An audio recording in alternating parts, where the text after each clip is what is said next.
Hello again. For this video, I want to talk a little bit about annotating and what I'm looking for with the annotating of the articles for the mastery test. So this is both for the practice article that I'm giving you for this week, and then for the actual one that I'm going to be sending to you. I think this coming Sunday I'm supposed to send it out. So then you'll be getting that one. Um, so First of all, when we're talking about annotating, I should say I did a video where I talked about this at the beginning of the semester. I think I had a video called "Being an Engaged Reader," and I talked about trying to quiet your mind when you're reading something and not having your thoughts going around in the background, and how it's kind of like a meditation sort of thing where you want to quiet your own mind and just kind of take in the words. And I also kind of talked about annotating, but I just wanted to give maybe repeat a little bit of that, but also just give some more direct advice for this mastery test thing. So you'll see the article that I have posted. You can download it, and then so you can try to do this digitally. So if you download it, it'll be like a Word document, and you can like highlight something and like turn it yellow or whatever, and that could be like an underline. And then if you click review on the top like bar for a Word document, there's like home and like insert and other stuff, and one of them says review.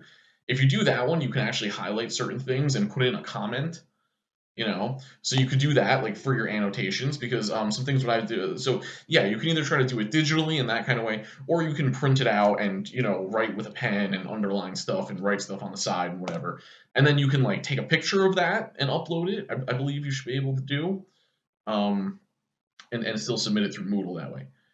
So I just wanted to repeat some of the things about annotating. So when we're annotating, it's not, we don't want to be doing this just for the sake of doing it. Like I don't like that they put this on the test, that they make this part of like the mastery test thing.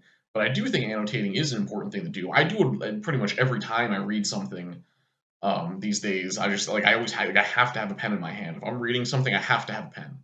And that's something that going to college kind of mindset that it put me in. So I would try to do that as well if I were you guys. And some main things I would want to focus on. I would try to underline the main idea of whatever I'm reading. If you're reading, like the articles that we have, whatever you think like the most important point is, or whatever they're trying to prove, whatever they're trying to convince you of, whatever you think the main idea is, I would try to have underlined. And then also like whatever you think the most important evidence is, I would try to underline. For something that's really important, I would put a star next to it. So I would try to underline things that just stick out to me, or things that I want to be able to find again later, because that's going to be a big thing here with what we're doing, because the article that you're going to be annotating, you're then going to want to use it when you're writing the essay, right? So part of what you're doing here too is kind of marking places in the text that you want to be able to go back and find quickly when you're actually writing your essay. So I would underline stuff that sticks out to you, stuff that seems important. I'd put a star next to something that you think like, okay, this is a quote that I could definitely see myself using. This is, just something that seems convincing to me. Some kind of good example that they give, some kind of good explanation, good argument. Put a star next to that. Other things that I do when I'm annotating, I'll put a question mark next to things I don't understand.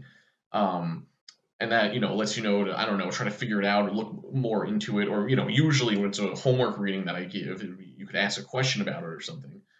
um, so yeah, question mark, star, underlining. And then another thing I would do is try to, especially if it's an article that's making some sort of argument, I would try to write on the side whether I agree or disagree with like specific points that are being made.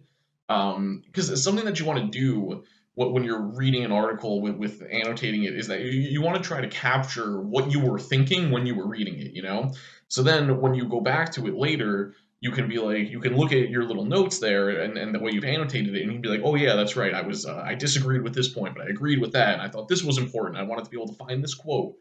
um, so you just want to think about it that way, as like a helpful thing that you're going to do for yourself later on when you have to use these readings to write your own stuff. So yeah, like I said in the other video, I'm looking for like 5 total, between underlining, question marks, putting a star, writing if you agree or disagree. Looking for like 5 total instances of that throughout the article, and I think that could work. So yeah, you want to mark up the text. I do think it helps. They're also, requiring it as part of this. So let's try to practice it here with this article that I've put under this week. And yeah, let me know if you have any questions. Let me know if you're having trouble like doing it digitally or trying to take a picture or whatever. If there's any issues, we'll figure it out. But yeah, you want to annotate it. I do also think this kind of helps. Like if you've ever like got lost points for like reading comprehension or anything like that. I think when we're looking for stuff to underline and looking for things to kind of put a star next to and highlight and stuff, it does kind of force us to engage with the text and pay attention to it more and stuff. So I do think it's a good skill to kind of work on developing here. All right, I guess that's what I think about annotating right now, and I'll see you soon.